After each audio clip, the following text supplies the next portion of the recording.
Hare Krishna. Krishna, the Supreme Personality of Godhead, Chapter 23, Delivering the Wives of the Brahmanas who performed sacrifices. The morning passed, and the cowherd boys were very hungry because they had not eaten breakfast. They immediately approached Krishna and Balarama and said, Dear Krishna and Balarama, you are both all powerful. You can kill many, many demons, but today we are much afflicted with hunger, and this is disturbing us. Please arrange for something that will mitigate our hunger. Requested in this way by their friends, Lord Krishna and Balarama arranged to show compassion to, to certain wives of Brahmanas who were performing sacrifices. These wives were great devotees of the Lord, and Krishna took this opportunity to bless them. He said, My dear friends, please go to the house of the Brahmanas nearby. They are now engaged in performing the Vedic sacrifice known as Angirasa for they desire elevation to the heavenly planets. All of you please go to them. Then Lord Krishna warned his friends. These Brahmanas are not Vaishnavas. They cannot even chant our names, Krishna and Balarama. They are very busy in chanting the Vedic hymns, although the purpose of Vedic knowledge is to find me. But because they are not attracted by the names of Krishna and Balaram, you had better not ask them for anything in my name. Better ask for some charity in the name of Balarama. Charity is generally given to high class Brahmanas, but Krishna and Balarama did not appear in a Brahmana family. Balaram was known as the son of Vasudeva, a Kshatriya, and Krishna was known in Vrindavana as the son of Nanda Maharaj, who was a Vaishya. Neither belonged to the Brahmana family community. Therefore, Krishna considered that the Brahmanas engaged in performing sacrifices might not be induced to give charity to a Kshatriya and Vaishya. But at least, if you utter the name of Balarama, they may prefer to give in charity to a Kshatriya rather than to me, because I am only a Vaishya. Being thus ordered by the Supreme Personality of Godhead, all the boys went to the Brahmanas and began to ask for some charity. They approached them with folded hands and fell down on the ground to offer respect. O earthly gods, kindly hear us, who are ordered by Lord Krishna and Balarama. We hope you know them both very well, and we wish you all good fortune. Krishna and Balarama are tending cows nearby, and we have accompanied them. We have come to ask for some food from you. You are all Brahmanas and knowers of religious principles. And if you think that you should give us charity, then give us some food, and we shall all eat along with Krishna and Balarama. You are the most respectable Brahmanas within the human society, and you are expected to know all the principles of religious procedure. Although the boys were village boys and were not expected to be learned in all the Vedic principles of religious ritual, they hinted that because of their association with Krishna and Balaram, they knew all those principles. By addressing the Brahmanas as knowers of all religious principles, the boys expressed the point of view that when the Supreme Personality of Godhead, Krishna and Balaram, were asking for food, the Brahmanas should immediately deliver some without hesitation, because, as stated in the Bhagavad Gita, one should perform yajna, sacrifices, only for the satisfaction of Vishnu. The boys continued, Lord Vishnu as Krishna and Balarama is standing, waiting, and you should immediately deliver whatever food you have in your stock. They also explained to the Brahmanas when food is to be expected and when it is not to be accepted. Generally, the Vaishnavas, or pure devotees of the Lord, do not take part in ordinary sacrificial performances. But they know very well the ceremonials called Diksha, Pashu Samstha, and Sautramani.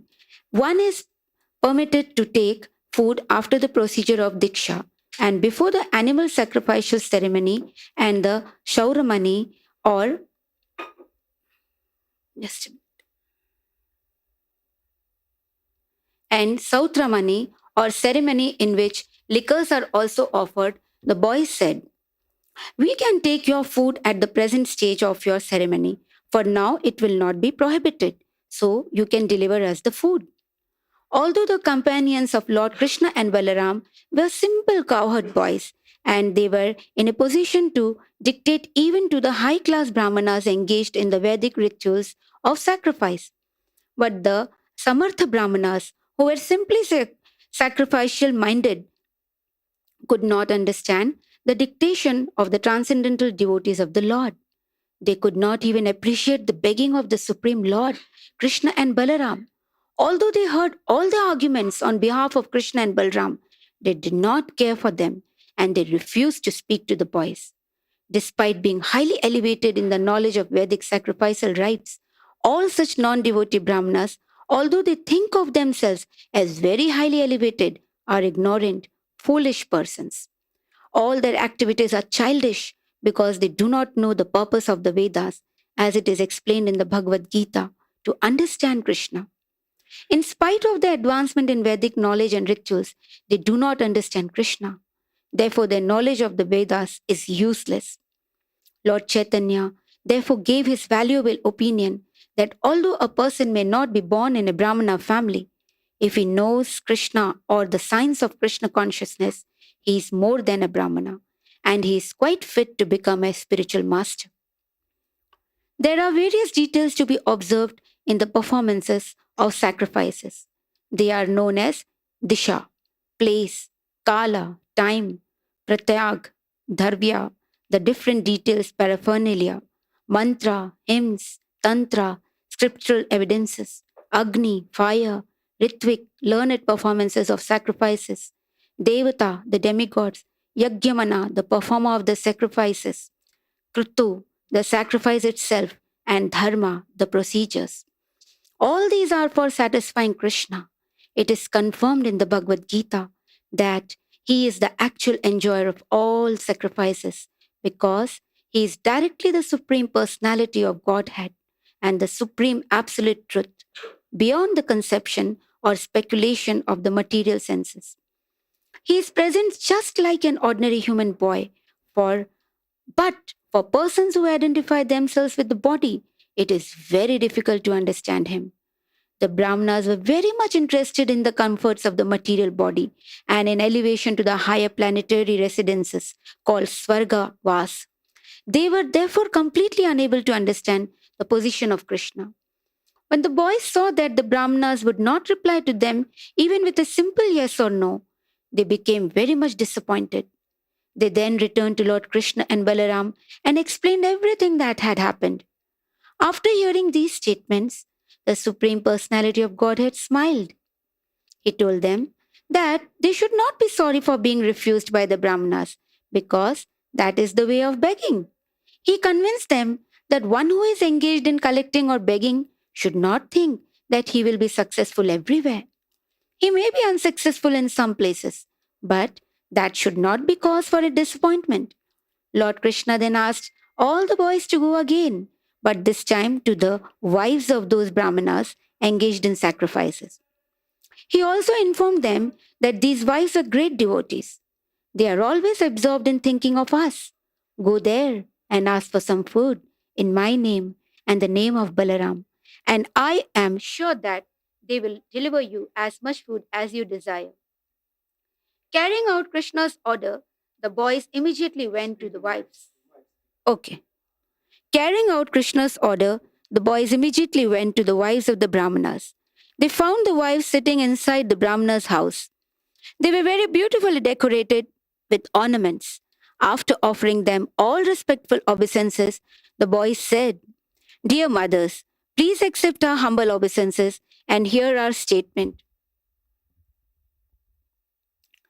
May we inform you that Lord Krishna and Balaram are nearby. They have come here with the cows, and you may know also that we have come here under their instructions.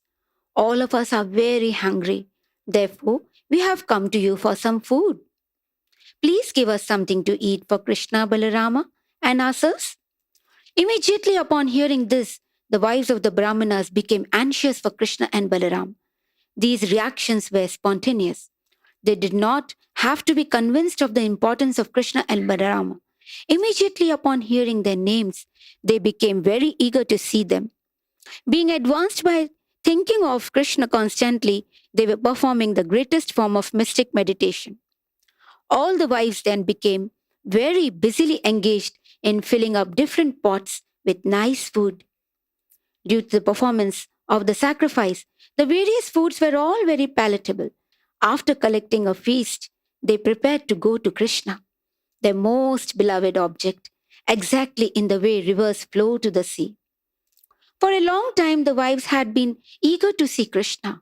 However, when they were preparing to leave home to go see him, their husbands, fathers, sons, and relatives asked them not to go. But the wives did not comply. When a devotee is called by the attraction of Krishna, he does not care for bodily ties. The women entered the forest of Vrindavana on the bank of the Yamuna, which was verdant with vegetation and newly grown vines and flowers. Within that forest, they saw Krishna and Balaram engaged in tending the cows along with their very affectionate boyfriends. The Brahmana's wives saw Krishna with a blackish complexion, wearing a garment that glittered like gold. He wore a nice garland of forest flowers and a peacock feather on his head.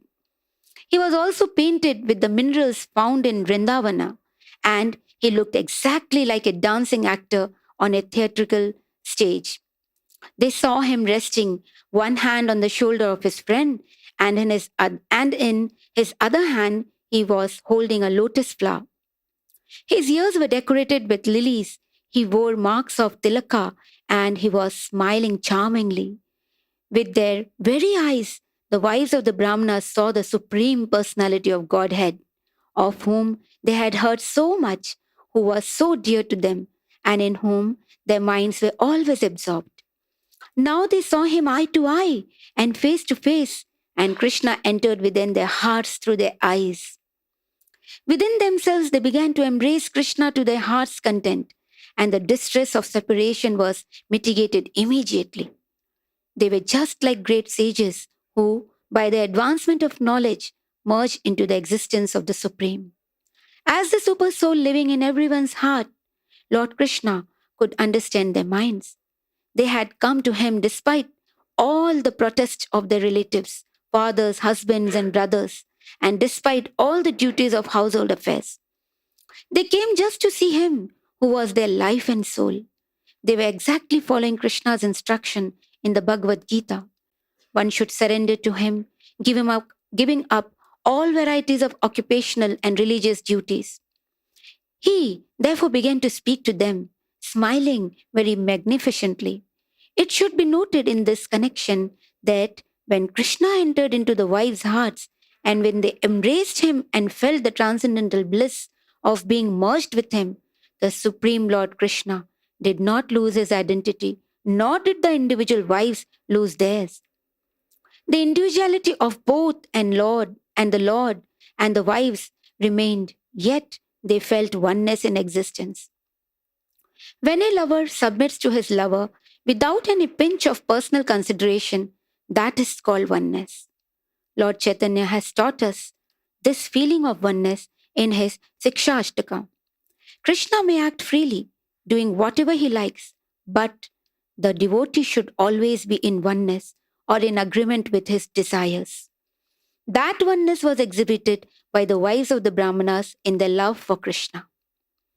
Krishna welcomed them with the following words: My dear wives of the Brahmanas, you are all very fortunate and are welcome here. Please let me know what can I do for you. You are coming here to see me, neglecting all the restrictions and hindrances of relatives, fathers, brothers, and husbands is completely befitting. One who does this actually knows his self interest because rendering transcendental loving service unto me without motive or restriction is actually auspicious for the living entities.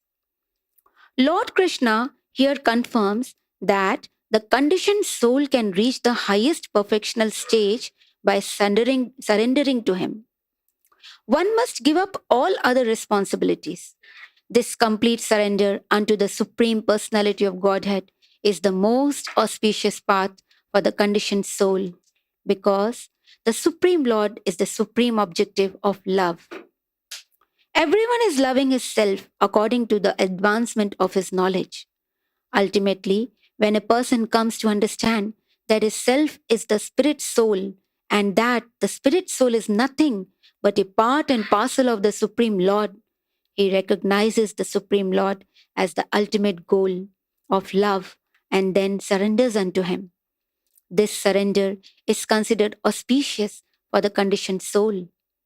Our life, property, home, wife, children, house, country, society, and all paraphernalia which are very dear to us are expansions of the Supreme Personality of Godhead. He is the central object of love because He gives us all bliss, expanding Himself in so many ways according to our different situations, namely bodily, mental, or spiritual. My dear wives of the Brahmanas, Krishna said, you can now return to your homes. Engage yourselves in sacrificial activities and in the service of your husbands and household affairs so that your husbands will be pleased with you and the sacrifice which they have begun will be properly executed. After all, your husbands are householders, and without your help, how can they execute their prescribed duties? The wives of the Brahmanas replied, dear Lord, this sort of instruction does not befit you. Your, your eternal promise is that you will always protect your devotees, and now you must fulfill this promise. Anyone who comes and surrenders unto you never goes back to the conditioned life of material existence. We expect that you will now fulfill your promise. We have surrendered unto your lotus feet, which are covered by tulsi leaves. So we have no desire to give up the shelter of your lotus feet and return to the company of our so called relatives, friends, and society. And what shall we do if we return home? Our husbands, brothers, fathers, sons, mothers, and friends will no longer accept us at home because we have already left them all. Therefore, we have no shelter to return to. Please, therefore, do not ask us to return home, but arrange for our stay under your lotus feet so that we can eternally live under your protection. The Supreme Personality of Godhead replied, my dear wives of the Brahmanas, rest assured that your husbands will not neglect you and on your return, will not neglect you on your return, nor will your brothers, sons, or fathers refuse to accept you, because you are my pure devotees, not only your relatives, but also people in general, as well as the demigods, will be satisfied with you. Krishna is situated as the super soul in everyone's heart. So, someone who becomes a pure devotee of Lord Krishna immediately becomes pleasing to everyone. The pure devotee of Lord Krishna is never inimical or to anyone, nor can any sane person be an enemy of a pure devotee. Transcendental love for me does not depend upon bodily connection. Krishna said further, but anyone whose mind is always absorbed in me will surely very soon come to me for my eternal association. After being instructed by the Supreme Personality of Godhead, all the wives returned home to their respective husbands. Pleased to see their wives back home, the Brahmanas sat together with them and executed the performances of sacrifices as enjoined in the Shastras. According to Vedic principle, religious rituals must be executed by the husband and wife together. When the Brahmanas' wives returned, the sacrifice was duly and nicely executed. One of the Brahmanas' wives, however, who had been forcibly checked from going to see Krishna, began to remember him as she heard of his bodily features. Being completely absorbed, as she heard of his bodily features, being completely absorbed in his thought, she gave up her material body, conditioned by the laws of nature. After the departure of the Brahmana's wives, Sri Govinda and his cowherd boyfriends enjoyed the food they had offered.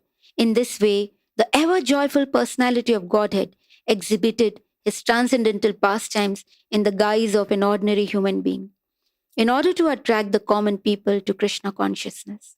With his words and beauty, he attracted all the cows, cowherd boys, and damsels in Vrindavana. All of them together enjoyed the pastimes of the Lord. After the return of their wives from Krishna, the Brahmanas engaged the performance of sacrifices, began to regret their sinful activities in refusing food to the Supreme Personality of Godhead. They could finally understand their mistake. Engaged in the performance of Vedic rituals, they had neglected the Supreme Personality of Godhead, who had appeared just like an ordinary human being and asked for some food. They began to condemn themselves after seeing the faith and devotion of their wives. They regretted very much that, although their wives were elevated to the platform of pure devotional service, they themselves could not understand even a little bit of how to love and offer transcendental loving service to the Supreme Soul. They began to talk among themselves. To hell with our being born Brahmanas. To hell with our learning all the Vedic literatures. To hell with our performing great sacrifices and observing all the rules and regulations. To hell with our family. To hell with our expert service in performing the rituals, exactly according to the description of the scriptures. To hell with it all, for we have not developed transcendental loving service to the Supreme Personality of Godhead, who is beyond the speculation of the mind, body, and senses. The learned Brahmanas, expert in Vedic ritualistic performances, were properly regretful because if one does not develop Krishna consciousness, all discharge of religious duties is simply a waste of time and energy. They continued to talk among themselves. The external energy of Krishna is so strong that it can create illusion to overcome even the greatest mystic yogi. Although we expert Brahmanas are considered to be the teachers of all other sections of human society, we also have been illusioned by the external energy. Just see how fortunate these women are. They have so devotedly dedicated their lives to the Supreme Personality of Godhead, Krishna, that they easily did what is ordinarily so difficult. They gave up their family connections, which are just like a dark well for the continuation of material miseries. Women in general, being very simple at heart, can very easily take to Krishna consciousness. And when they develop love of Krishna, they can easily get liberation from the clutches of Maya, which are very difficult for even so called intelligent and learned men to surpass. The Brahmanas continued. According to Vedic injunction, women are not allowed to undergo the purificatory process of initiation by the sacred thread, nor are they allowed to live as brahmacharinis in the ashramas of the spiritual master, nor are they advised to undergo the strict disciplinary procedures, nor are they very expert in discussing the philosophy of self realization. And by nature, they are not very pure, nor are they very much attracted to auspicious activities or attached to auspicious activities. Therefore, how wonderful it is that these women have developed transcendental love for Krishna, the Lord of all mystic yogis. They have surpassed all of us in firm faith and devotion unto Krishna.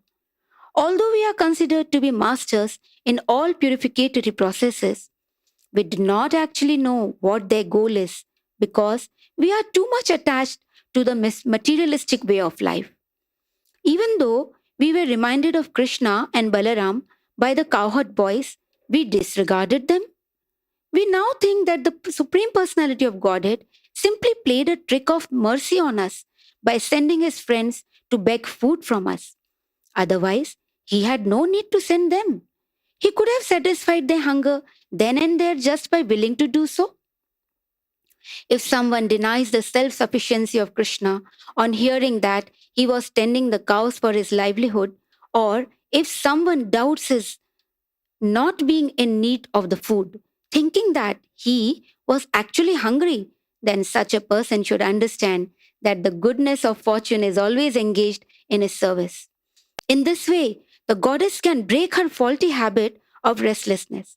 In Vedic literatures, like the Brahma Samhita, it is stated that Krishna is served in his abode with great respect by not only one goddess of fortune, but many thousands. Therefore, it is simply illusion for one to think that Krishna begged food from the Brahmanas. It was actually a trick to show them mercy by teaching them that they should accept him in pure devotional service instead of engaging in ritualistic ceremonies.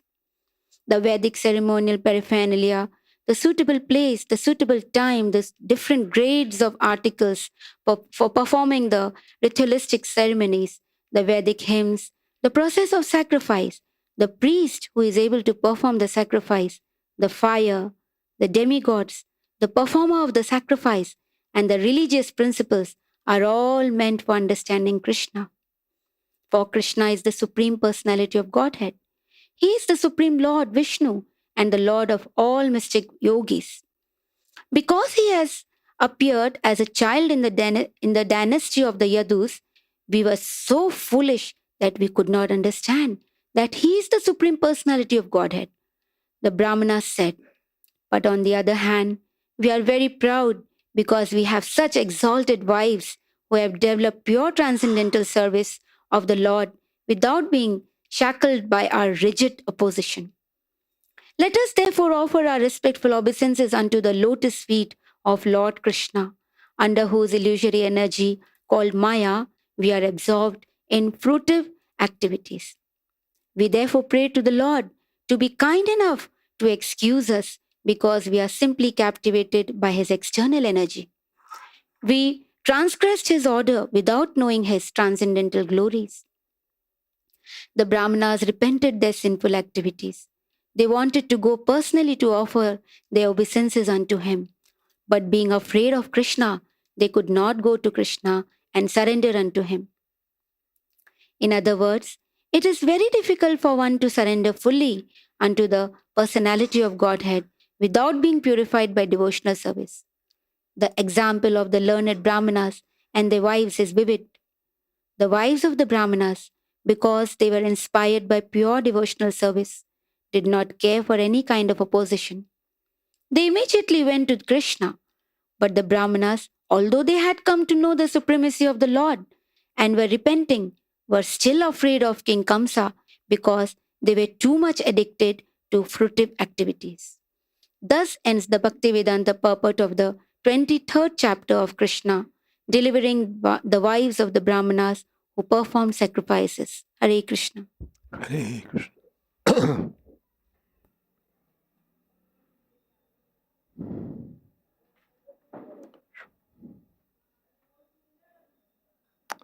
Om Ganatimirandasya Gananjana Salakaya Chakshurmilitam Jena Tasmai Shri Gurave Nama Shri Chaitanya Manobhistam Sthapitam Jena Bhutale Swayam Rupakada Mayam Dhati Shapadantikam Pandeham Shri Guru Shri Jatapadakamanam Shri Gurun Vaishnavamscha Shri Rupam Sagrasatam Sahagana Raghunatan Vitam Stam Sajivam Sadvaitam Savatutam Krishna Sahitam Krishna Chaitanya Devam Shri Radha Krishna Padan Sahagana Lalita Sri Vishakan Vitamscha He Krishna Kuruna Sindho Dinabandho Jagat Prate Gopesha Gopika Kanta Radha Kanta Namostute Tapta Kamshana Gaurangi Tapta Kamshana Gaurangi Radhe Vrindavaneshwari Rishabhanu Sute Devi Pranamami Hori Priye Panchakolpatarubhyascha Kripa Sindhobhyeva cha Patitanam Bhavavaya Harinama Harinama Rama Rama Hari Hari Hare Krishna. Thank you.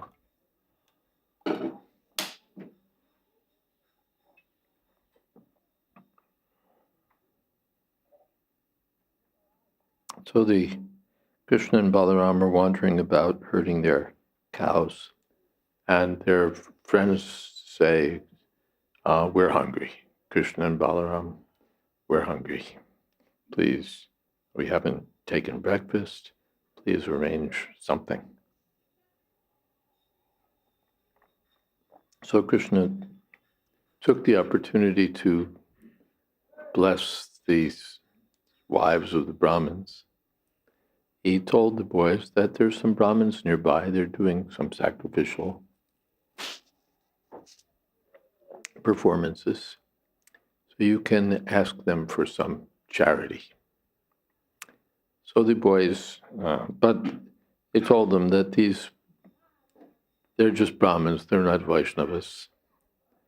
And they may not give charity in my name. You can try Balaram's name, because charity is given to a Brahmin. Krishna wasn't a Brahmin, he was a Vaishya. Balaram wasn't a Brahmin either, but at least he was,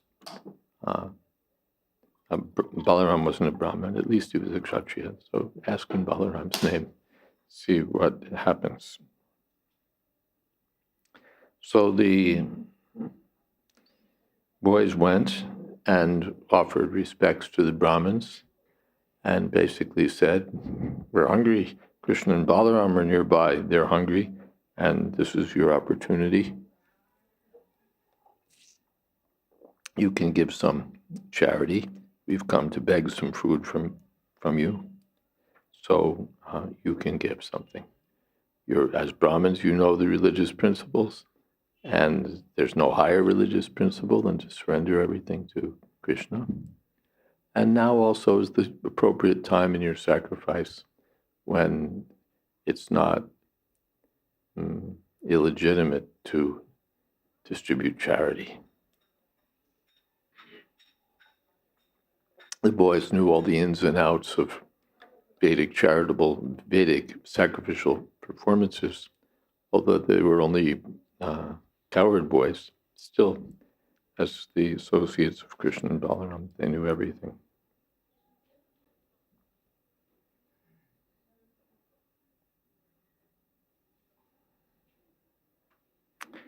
But the gets hot here with this, doesn't it? I think you can point it some direction other than me, otherwise I may either that or give me a pillow and some blankets.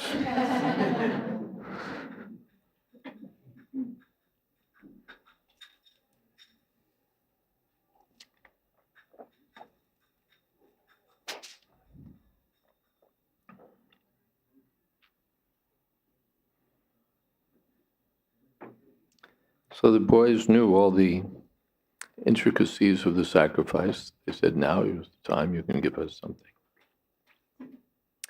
But the Brahmins were more interested in elevation to the heavenly planets. Trividya mam somapa puta papa svasvargatim. What is that? Ishtvas. Something Swargatim Partiyante Te Punyamasvaja Srendra Lokam Dishnanti Divyan Divideva Bhogan. So they're more interested in getting some enjoyment, pleasure for the senses by going to the heavenly planets. They weren't interested in Krishna Balaram. So they didn't say anything. They just ignored the boys. Didn't say yes, didn't say no. Just didn't give anything. So then the boys were disappointed and they went back to Krishna and Balaram and gave the report. So then Krishna said, well, that's begging for you. Sometimes yes, sometimes no. Sometimes it's successful, sometimes not successful. That's the nature of begging. We all have experience with our fundraising and book distribution. Sometimes it's yes, sometimes it's no, sometimes it's go away.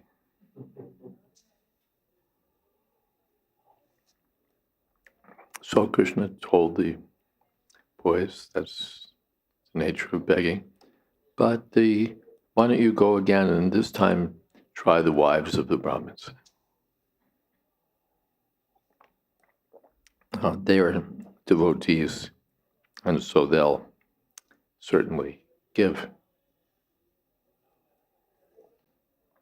So the boys went back, and as soon as the wives of the Brahmins heard that Krishna and Balaram were nearby, they became very eager to please him. They loaded up pots with nice food. The sacrifice was going on, so the ingredients were there. So they took advantage and made the elements of a big feast. And they were keen to see Krishna. They'd heard about him. They'd heard his holy names. But they became now very keen to see him. That's the nature of service and separation. Absence makes the heart grow fonder. So the feeling separation from Krishna is the teaching of Chaitanya Mahaprabhu. So these ladies, upon hearing that Krishna and Balaram were nearby, got everything, all the ingredients for a nice feast. And yes.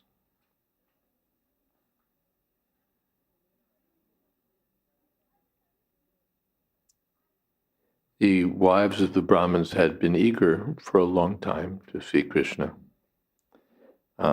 And now they were ready to give up everything to get his company, their homes, their children, their husband, their everything, because of spontaneous attraction. Again, they didn't calculate. Well,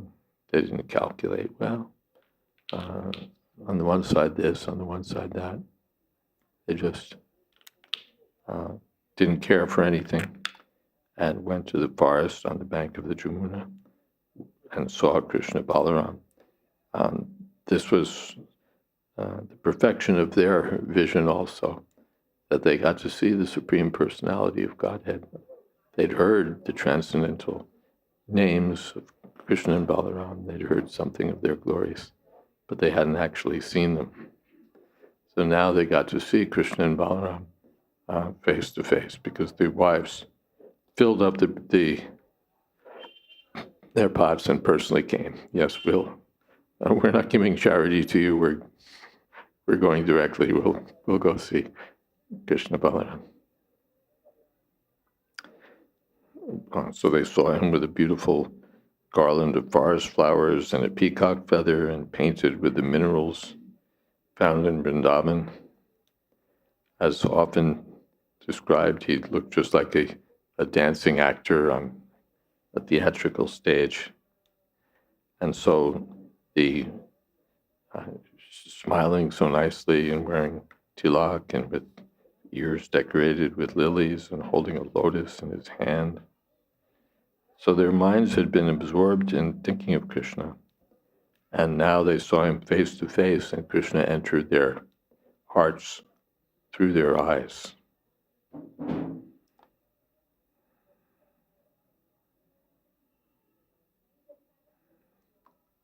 And as Krishna will later greet the gopis, he similarly greeted the wives of the Brahmins.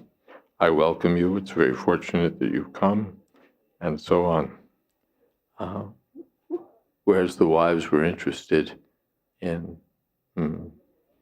expressing their love for Krishna, Krishna gave them a formal reception.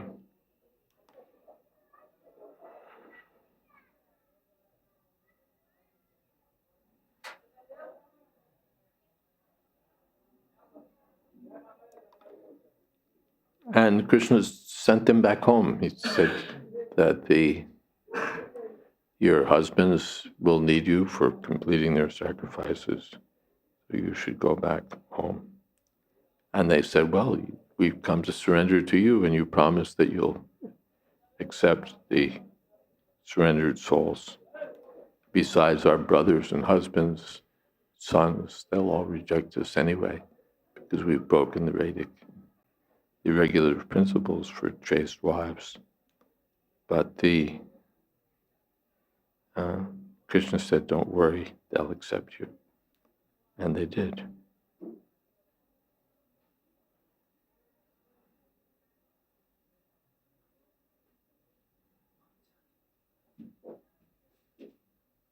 All right, maybe that's enough for now. Hare Krishna, there's some comments, some questions. Wow, it's warm.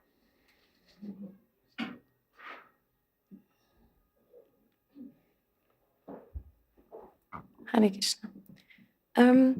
I was wondering about this regret that the Brahmanas they express. That comes, yes. Because often regret is seen as a way to indulge with your own ego. With your? Own ego. Like you're making it deeper and deeper within.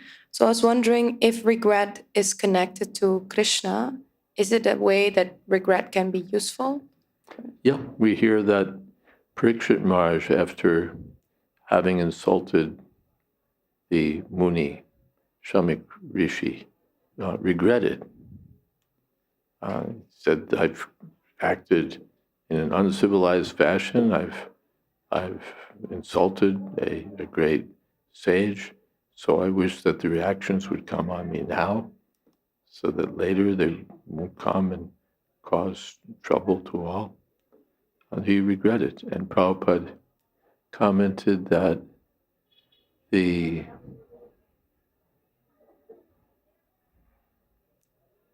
reactions of sinful activities are burned in the fire of repentance.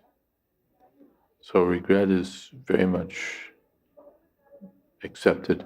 Otherwise, you offer apologies and but it doesn't mean, and you say, yes, well, I won't do this again. But it's all superficial because you never really regretted what you did.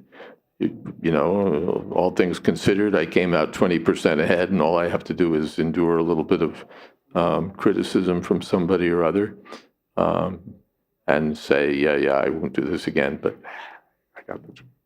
So it's superficial. I'm very sorry. I shouldn't have done that, but came out 20% profit. So the first thing is that one should sincerely regret if I've done something wrong, if I've offended you, or if I've acted improperly, then I should regret that. Then if I express apologies, or if I, whatever else, it has a ground on which to stand because I've recognized that what I did wasn't right. So regret is very much there. Many, many examples can be given from Shastra of regret. I've just given that one example, Parikshit Maharaj. Is that okay? Something else? Hare Krishna. Yes.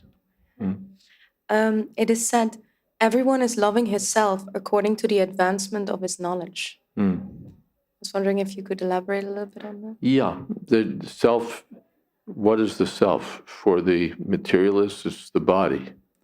For the gross materialists, for the Gyanis, it's the mind.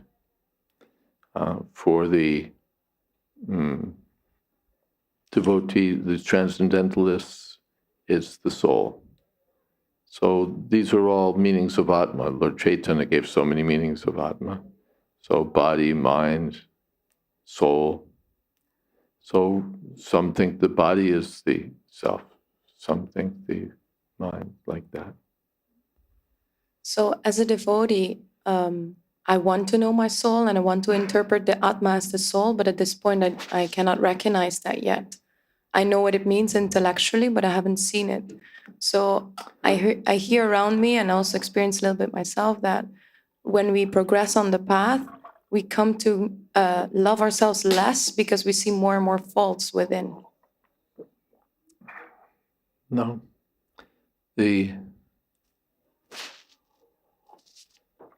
As far as seeing the Atma's, we're not going to see it. But we can realize our identity as Atma by engaging in the service of Krishna. the Jiver Swarupoy Krishna Nitya Das, my real identity is that I'm a servant of Krishna. I may not be able to see that identity, but I can realize that identity by practical service. I can experience that, yes, I'm doing some service for Krishna. Krishna is reciprocating also. That you can feel. What is that? Prakshakshavagamam dharmyam suzukam. As far as loving ourselves less or more, anyway, who cares? We want to love Krishna. You want to love Krishna. And if you love Krishna, then automatically you love yourself. You love all living entities. The materialist, sometimes the idealists, sometimes they have the idea of universal love, loving all beings. They can't even think of all beings, Prabhupada said. What to speak of loving all beings. But if you think of Krishna, Krishna includes everyone. So if you love Krishna, you love everyone. And you're also someone, so you're included. So we don't have to think, worry ourselves, how much do I love myself? How much do I hate myself? Our concern is with Krishna. And if you, Prabhupada, the examples there in Bhagavatam, that if you stand in front of the mirror and decorate your face in the mirror will automatically be decorated. You don't have to separately do something on the mirror. That face will automatically have all the dots and decorations. So if we beautify Krishna, then we automatically become beautiful.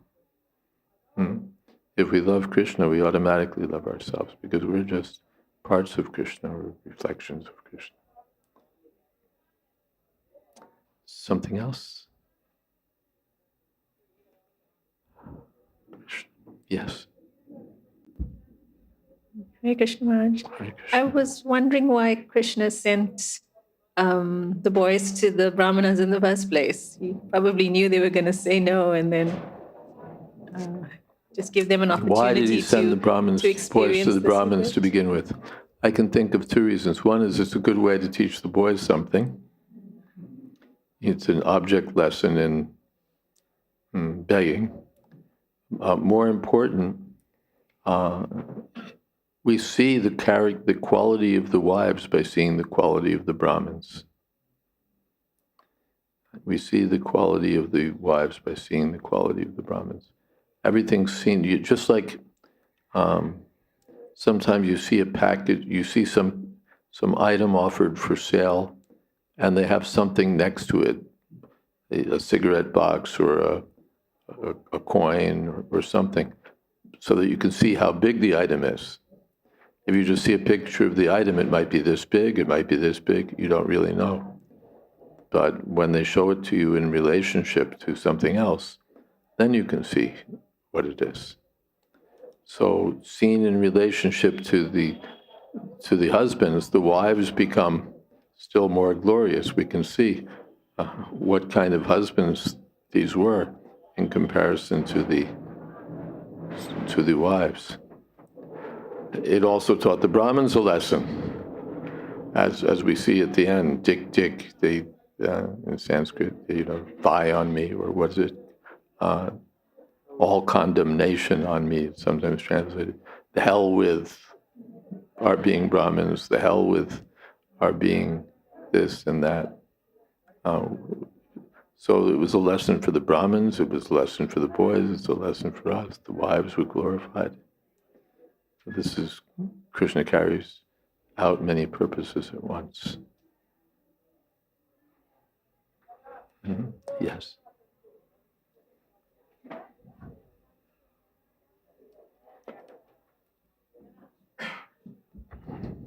Hare Krishna Maharaj. Hare Krishna. Hare Krishna. It seems like that the Brahminical order it always gets the wrong end of the deal. Also in the Chaitanya Charitamrita, we see how in a certain sense they were quite inimical to Lord Chaitanya. Sometimes they're on the, sometimes we hear about the Brahmins being sort of missing the boat, sometimes not. In the birth ceremony of Krishna, all the Brahmins were given gold cows and gold coins and all of those sort of things, and they gave blessings which never go in vain. There are many places where the Brahmins are appreciated, but yeah, they're always sort of, what's the word? Always sort of available as examples of proud Brahmins or clueless Brahmins who are advanced in rituals but don't understand Krishna. Same thing with the demigods. Demigods are always glorious, but there's sort of numerous examples of demigods who blow it. Indra, Brahma, they forget their position, they become puffed up. So it's just as we hear in Bhagavatam, Muhyanti Surya, even the demigods become bewildered. So even the Brahmins, although Kim Punar Brahmana Punya Bhakta Rajarshiyastata, Krishna tells the Arjun that anyone can come to me, even Striya Shudra Tata Vaishya, women, Vaishyas, Shudras, can attain the highest destination. Then Kim Punar, and what to speak of the Brahmins. So Krishna himself, Brahmanya Dev, he glorifies the Brahmins. But Harava Bhakta Sukutoma, if they're not devotees, they lose their, as they say, then the hell with their being Brahmins. Srila Prabhupada mentions also in one of the purports in the first canto of the Srimad Bhagavatam when he describes the story of Shringi. And he makes a statement in one of the purports. He said, because of the behavior of this boy, this was the beginning of the downfall of the Brahminical caste. Now, we see that, and even in modern days, at least here in Vrindavan, many people, they want to become, although they're not coming from a Brahmin family, but they get trained up to do all the fire sacrifices, all these, ritualistic performances, even within ISKCON, and soon they become very rich, because of, their activities. Now, what was Srila Prabhupada's, because you have spent time with Srila Prabhupada, so you probably have heard him talking about this topic. What did you think about fire sacrifices and performances and such? They're not very important. Sometimes we perform some fire sacrifice to impress. At initiation, we perform a fire sacrifice just to create an impression, actually, in the, well, one reason at least, in the mind of the initiate that this is serious business. You're taking a vow before the fire. So as part of the samskar, there's a fire sacrifice. Vivaha yagya, in the marriage ceremony, again, there's sacrifice, fires, and all of that. So we're not unceremonious. Prabhupada said one time. So we do these things, but they're, yes. But the real essence of sacrifice, as far as we're concerned, is to satisfy Vishnu, yagyartat karmana, to satisfy Vishnu. And for the sacrifices, the main element of the sacrifice, as far as we're concerned, is chanting of the holy name. All this, all the other rituals and so on are less important. The one time Bhakti Siddhanta Prabhu, here from Vrindavan, made a murti of Srila Bhakti Siddhanta Saraswati Thakur.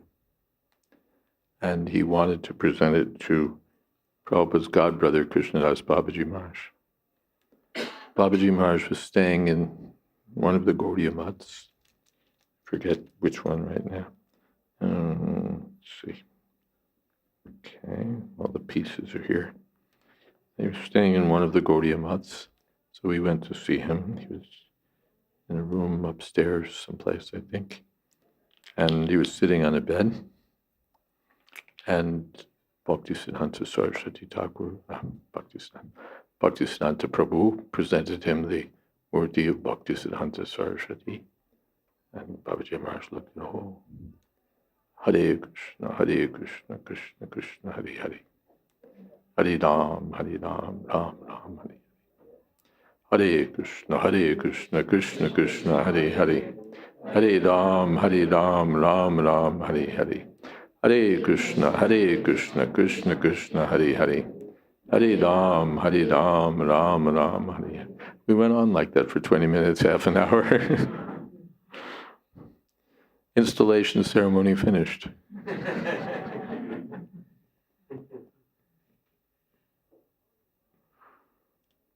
Here also, Krishna Balaram Temple, you know, the Prabhupada's written in a purport, he engaged various Brahmins to perform the installation ceremony so that people would take it seriously, legitimately performed by qualified Brahmins. Meanwhile, Prabhupada had kirtan going on, performed by our American and European devotees. And he said, I consider that to be the actual installation ceremony. Oh, Harinam is the essence, and the other sacrifices are not very important. And sometimes it just becomes a business. Then it has not much spiritual importance, but somebody wants some auspicious thing performed and someone is doing it and they're supporting their family and so on. Hare Krishna.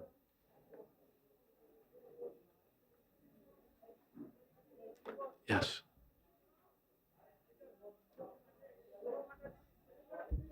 Hare Krishna Maharaj. Maharaj, currently I'm reading Brihad Bhagavatamrita. Currently, I'm reading Brihad Bhagavatamrita by Sanatan Goswami. So, as we know the story that Uttara, mother of Parikshit Maharaj, she asked him, you have heard for 7 days, do you mind narrating it to me? Because you have got a very short period of time. So he narrates the story of Narada Muni and Gopakumar. So Maharaj, but we don't find these two characters the way Parikshit Maharaj has described in Srimad Bhagavatam. So how do I understand this? Well, there are two ways to understand it. What about this whole story, Gopkumar? And there are two ways to understand it. One way is literally that the Sanatana Goswami is Trikala, he sees everything, and this is what happened. And so he's telling, of course, two stories, one about Gopkumar, the other about Narad Muni.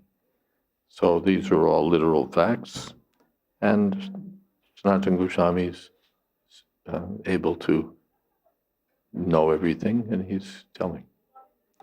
That's the way Gopi Pranadhana Prabhu, the translator, he's accepted it that way. The other way is the way that Dr. Joseph O'Connell, who wrote the foreword, has taken it, that this is a literary device for presenting Krishna Tattva. So I'm not going to weigh in, take your choice.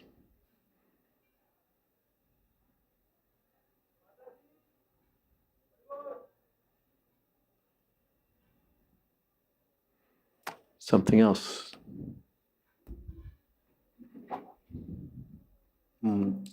Hare Krishna Maharaj. Hare Krishna. Maharaj, my question is related to when Lord Krishna is advising Brahman wives that if you really want to serve me, then the best way is to hear about me, take darshan, meditate upon me, do the kirtan. So Maharaj, I wanted to understand, means how we can take this learning and apply in our life. Means like Prahlad Maharaj is also advised same thing, nine process of bhakti, and here also Krishna is just telling. So we should how do we can, bhakti. We should chant, we should hear, we should engage in the service. Tell me your question one more time. and applying your mind, like whatever we hear and whatever, like my question is related to how we can apply our mind in Krishna is like while chanting means just visualizing the Krishna Leela No, or Prabhupada form said, of Krishna. no, just try to hear. That was Prabhupada's instruction. Just try to hear yourself chant sincerely. You don't have to separately try to picture Krishna, pictures Krishna's form or Krishna's pastimes, or it's not like that. You have to meditate on some image. You just chant and hear. And that's enough. Just fix your mind on the transcendental vibration. That's the point. That this comes up. I think, have we already posted that? The advice what to think of while chanting? If you go to my website, I'm doing a book on Srila Prabhupada's Kirtan standards. Maybe half the book is already online.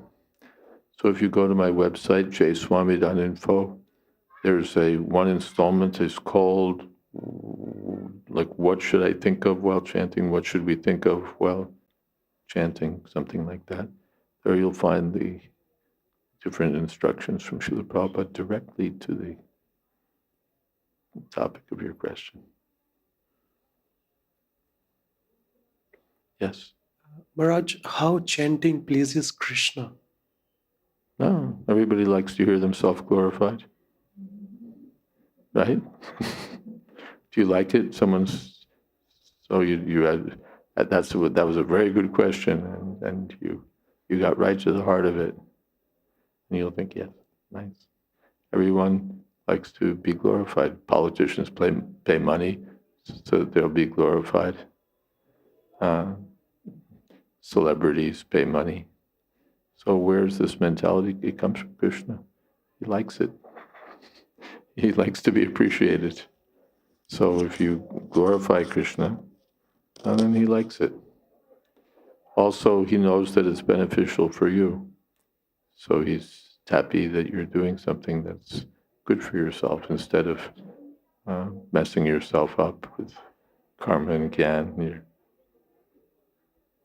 Because I was thinking that there are 9 processes of bhakti, like 9 steps. So chanting is one of as we know that from the scripture that there are 9 steps Yes. which do in the bhakti, but out of those, chanting is more important, and is the first seva to the Lord.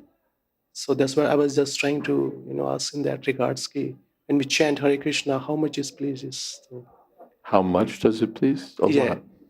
I mean both way. I don't understand the question. Because when Prabhupada says that when we chant, we chant, we hear, yes. yes, then- the Prabhupada says that when we chant, then other things like forms, qualities, and pastimes, it comes later on. So our first step is just to chant. Yeah. So I was just thinking how chanting of the Lord wonderfully, makes the impact in our life. You'll see it. You're associating with Krishna. Will that have an impact on your life? Abhinatam nami namino. You have Krishna dancing on your tongue, you have Krishna in your mind. And to whom, whether it be tunoti surhitatam. Nashta prayeshva bhadreshu nityam bhakti. Krishna from within purifies the heart of the person who sincerely chants his glories.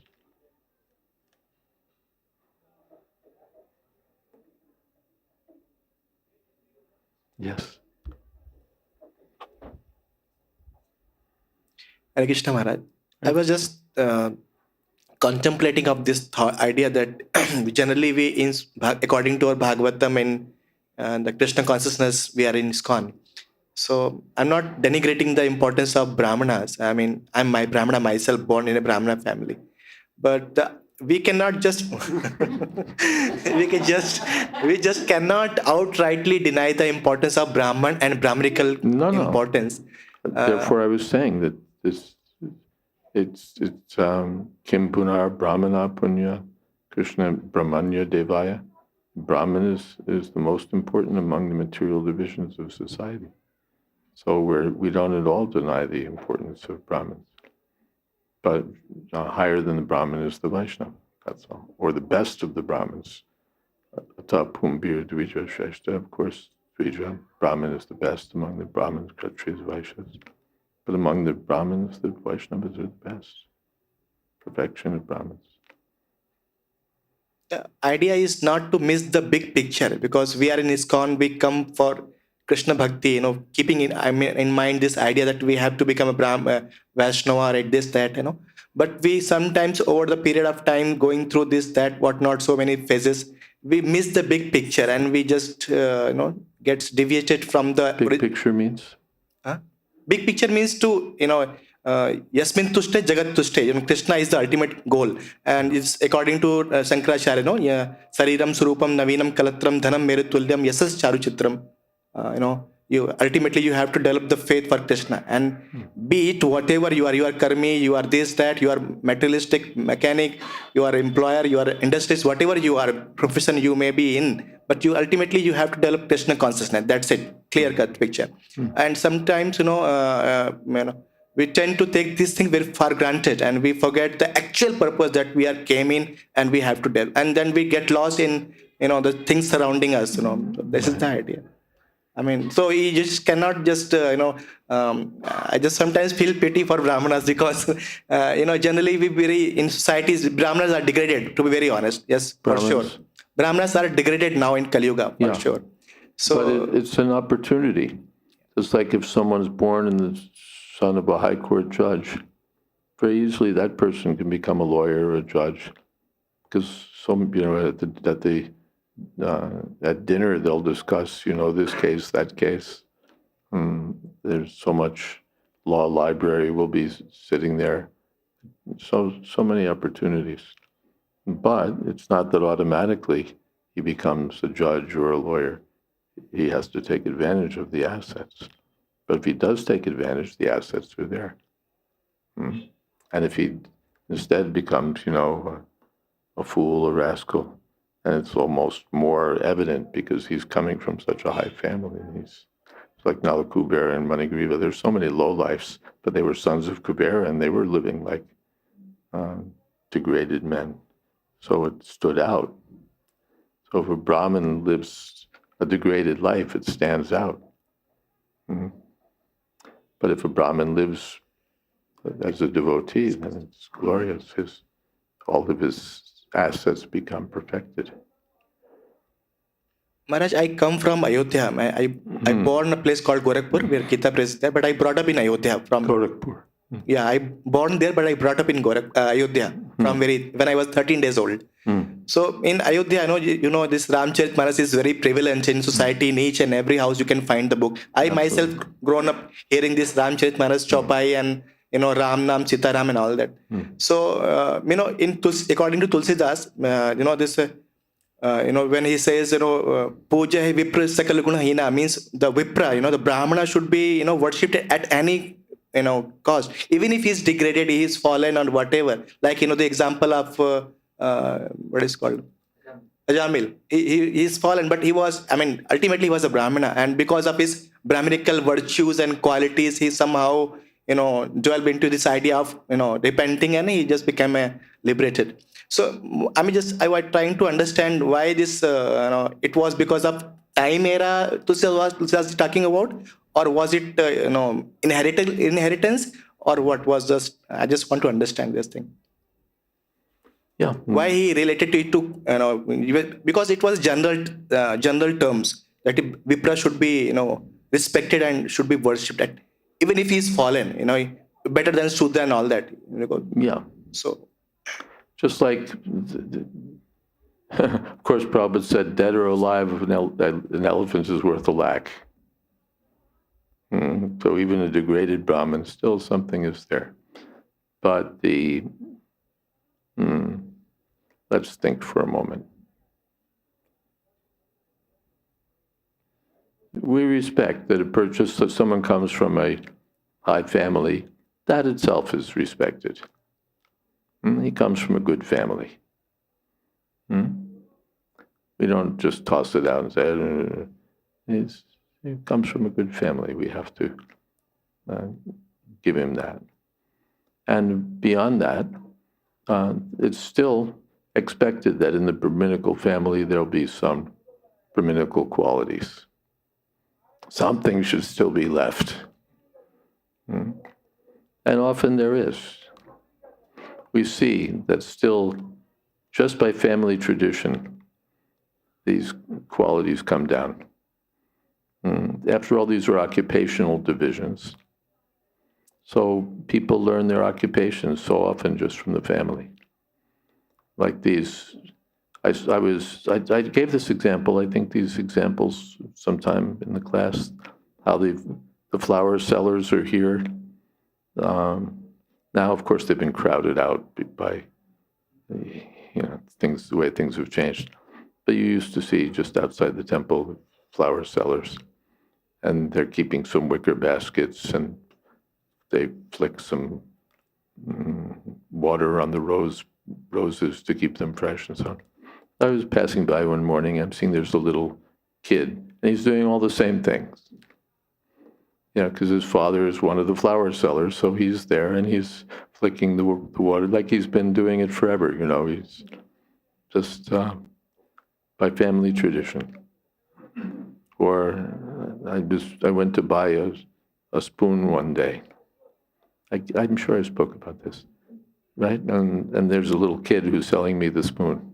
And his father's sitting in the back of the store and sort of seeing that he does it right. So he doesn't need to go to the university to learn how to be, or Krishna Balaram. They learned how to herd the calves, and they learned how to herd the cows. And by family tradition, they didn't have to go to IIT Kharagpur or something to learn how to herd the cows. They knew. So in so many families it comes. So in the Vaishya family, like that, it comes down. In the Kshatriya families also, how to be brave, how to be fair, how to respect the Brahmins. These things should naturally come. You're the son of a such and such, you should be brave. And if you come in a intellectual family, if your father, just like Narayani, her father is a professor, I think. So she's naturally a studious person. Learned Bengali, boom, boom, boom, boom, to help transcribe Chaitanya Charitamrita. Took her a few days when she was transcribed. She's the daughter of a professor. So naturally she picked up was born in that family so that she could be a professor's daughter.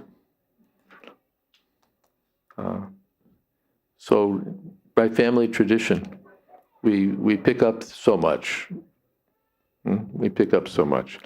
And we, say it's not by birth, it's by quality, but generally it's expected that if you're born in a certain family, you'll pick up those qualities. I gave the other example that if you're born in a Marwadi family, if you start a business, it'll be a success, We were doing when we started Back to Godhead in India, I was taking advice from one Marwadi friend of ours, and he said, "So who's your publisher?" And I said, Ujjwal Jaju. He said, "Oh, that's what you need, a good Marwadi." Because he'll run the business, right? So by family tradition, so much will be there. Just like our children, they come in devotee families, so naturally they know how to chant, they know how to play mridanga, they know how to do so many things. But they have to capitalize on not just, I'm a devotee, no matter what nonsense I do. if they want to become devotees, it's very easy for them. They just have to continue and what they, like Prabhupada said, that my Guru Maharaj solidified what I learned from my father. So that our children, if they just stick with what they've learned from their fathers, their grandfathers, then they'll be nice devotees. But if they don't, if they go some other direction, then you can say he's a devotee, but he's smoking marijuana, he's doing this, he's doing that. What kind of devotee? But even then, if he wants to become a devotee, he can quickly, what was I doing? Oh, that was all nonsense. Boom, boom, boom, boom, boom, and then he, picks it up again. But he has to do it. So we're giving the opportunity for all the Brahmins to become fulfilled as Brahmins. Actually be Brahmin. Actually be Brahmin. Brahmin's business is to teach. So if the Brahmins of India take it seriously to learn the science of Krishna and teach, they're the natural teachers. That will be the perfection of their Brahminical birth. Or even the business community, if they take it as that, let me do something to arrange for capital for spreading the Krishna consciousness movement, or let me arrange for agricultural communities for the Krishna consciousness movement. If they use their Vaishya tendencies or Vaishya heritage in the service of Krishna, then they become the perfect Vaishyas. Yata pravitir bhutanam yena sarvamidam tatam swakarmana tamabhyarcha siddhim vindati manava. In the Bhagavad Gita, Krishna says in the 18th chapter that just by following one's prescribed duties according to the Varnas, one can become perfect if one does it. Yata pravitir bhutan swakarmana tamabhyarcha. If one does it for the service of Krishna, siddhim vindati, he becomes perfect. Even the Sudras can become perfect. Just let me be engaged in the service of Krishna Balaram.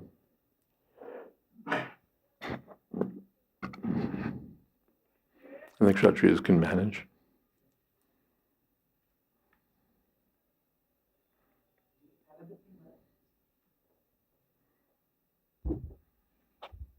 The reason I find in society degradation, the more, because if at all whatever the varnas are there, that's why this importance of varnashram comes into play. And Prabhupada emphasizes so much, because he knew if whatever role we are interested, we have to do it diligently, perfectly, I mean to the best of our understanding and ability. And if the society is stick on their profession, like whatever the job society caste is employed, whatever, like Brahmana, Kshatriya, Vaishya, Shudra, whatever. So if we do it consistently, diligently, honestly, and purely, then the society is perfect. Yeah. Because society, why society is degraded? Because Brahmana's job is doing is Shudra, Shudra's job is doing Vaishya, and Vaishya's job doing is Kshatriya. It's all mismatched. If whatever the class is assigned particular job or thing, and if it is stick to that, there won't be any problem in society. So Correct. that's so why you're a natural Brahmin. You like to teach. So I encourage you. You should do this more and more. You have a good gift for the Shastras. You have a natural enthusiasm for speaking these things. So if you use that very enthusiastically for Krishna, you'll be very accomplish a lot for spreading Chaitanya Mahaprabhu's movement.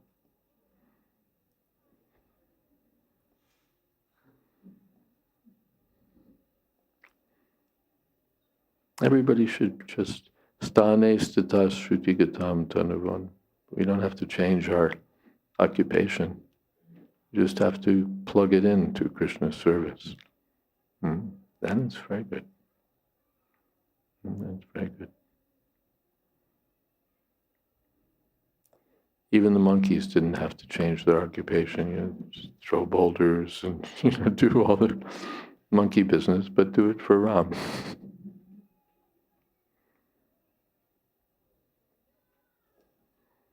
Oh, we're way over. Kirtan. Who's leading Kirtan?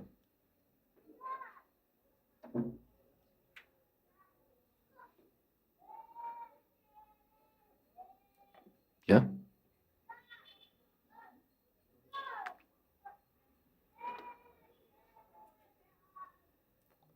And you know the house rules, right?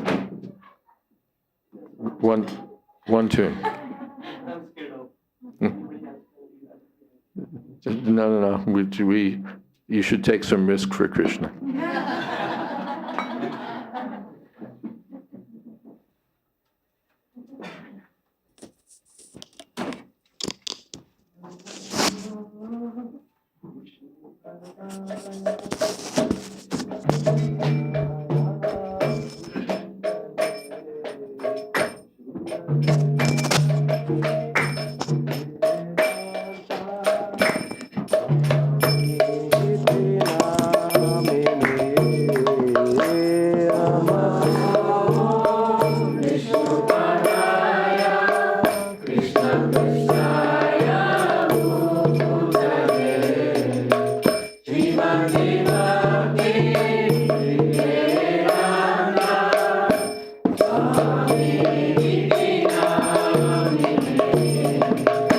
Namaste Saraswati Deve Gauravani Pracharane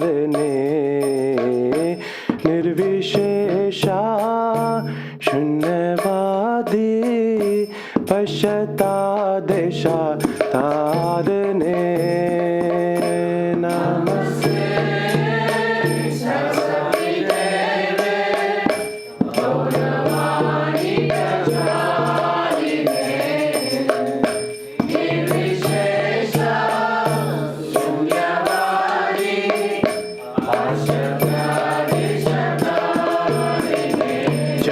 Shri Krishna Chaitanya Prabhu Nityananda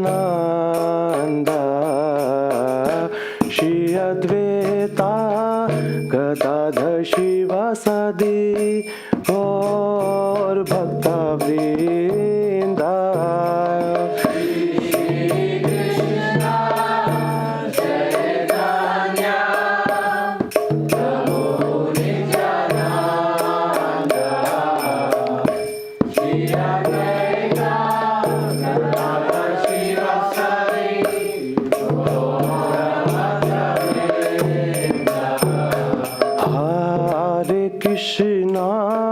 Hare Krishna, Krishna Krishna, Hare Hare, Hare Rama, Rama Rama, Hare Hare. Hare Krishna, Krishna Krishna, Hare Hare, Hare Rama, Rama Rama, Hare Hare. Hare Krishna, Krishna Krishna, Hare Hare, Hare Rama, Rama Rama, Hare Hare.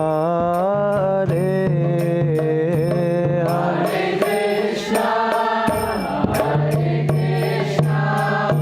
Krishna Krishna, Hare Hare, Hare Rama, Rama Rama, Hare Hare.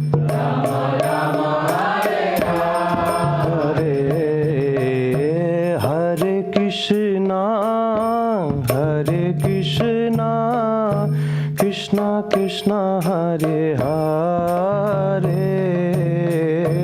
Hare Rama Hare Rama, Rama Rama Hare Hare. Hare Krishna, Hare Krishna, Krishna Krishna Hare Hare,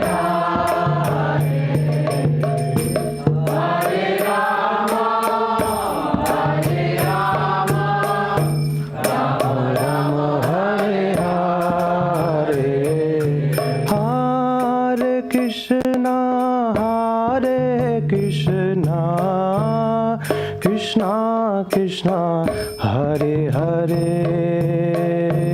Hare Rama, Hare Rama, Rama Rama, Hare Hare.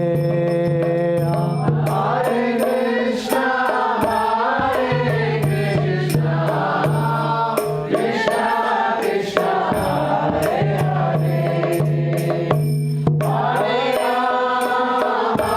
Hare Rama, Hare Rama, Rama Rama Hare Hare, Hare Krishna, Hare Krishna, Krishna Krishna, Hare Hare,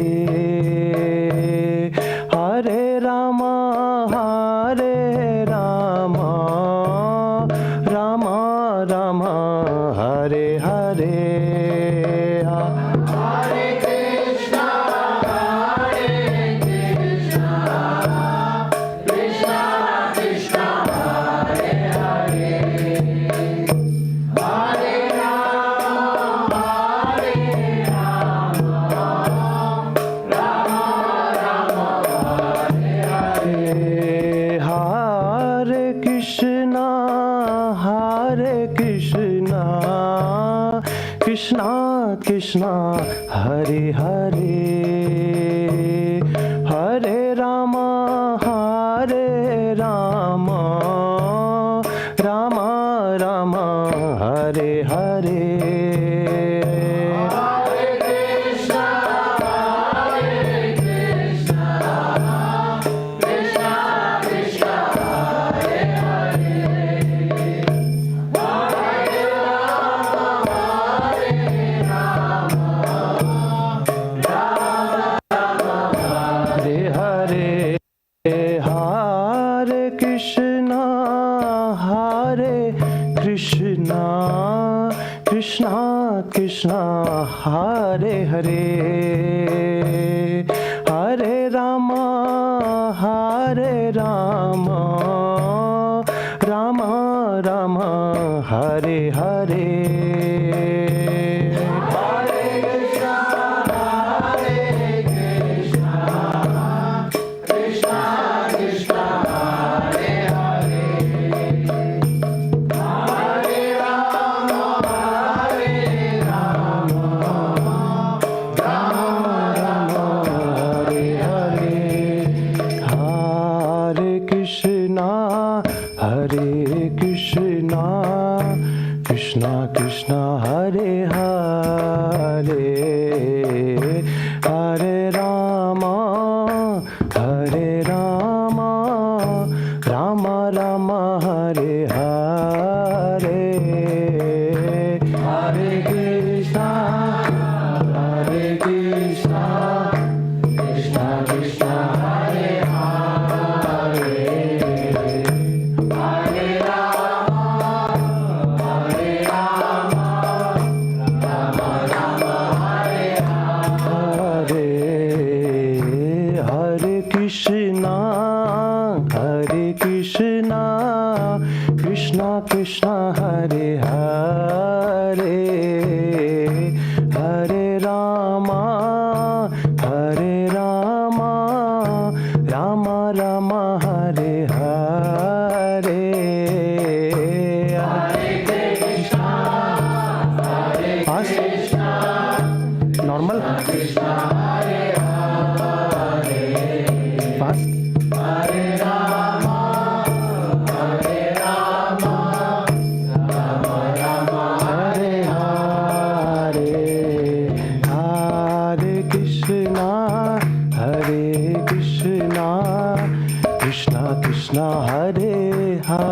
Hare Hare Rama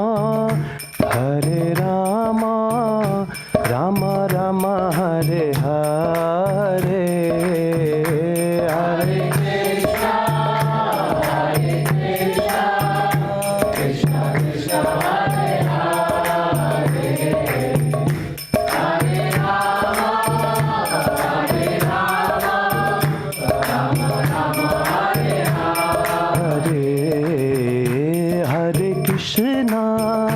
Hare Krishna Krishna Krishna Hare Hare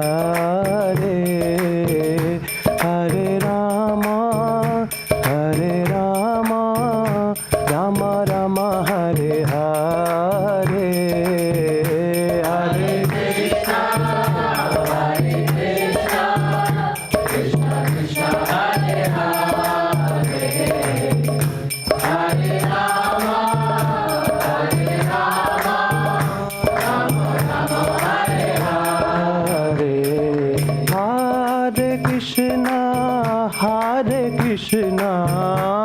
Krishna Krishna Hare Hare Hare Rama Rama Rama Hare Hare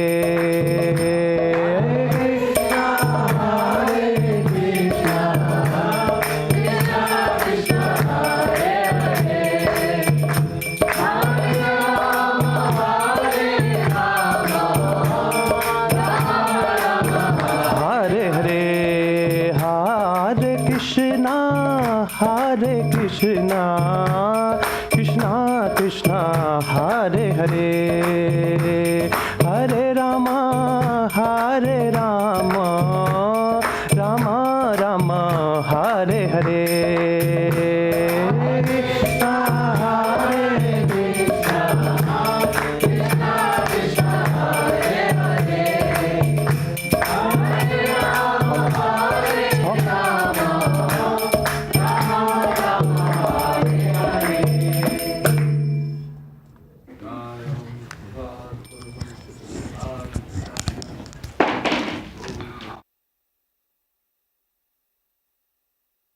Raj Prabhupada ki jai, Adanta Koti Vaishnava Vrinda ki jai, Namacharya Sri Haridas Thakur ki jai, Prem se kaho Shri Krishna Chaitanya Prabhu Nityananda, Shri Advaita Gadadhar Shiva Sadi, Gaur Bhakta Vrinda ki jai, Sri Sri Radha Krishna Gop Gopinath Sham Kun Radha Kun Giri Govardhan ki jai, Vrindavan Dham ki jai, Navadip Dham ki jai, Jagannath Puri ki jai, Gangamai ki jai, Jamunamai ki jai, Tulsi Devi ki jai, Bhakti Devi ki jai, Samaveta Bhakta Vrinda ki jai.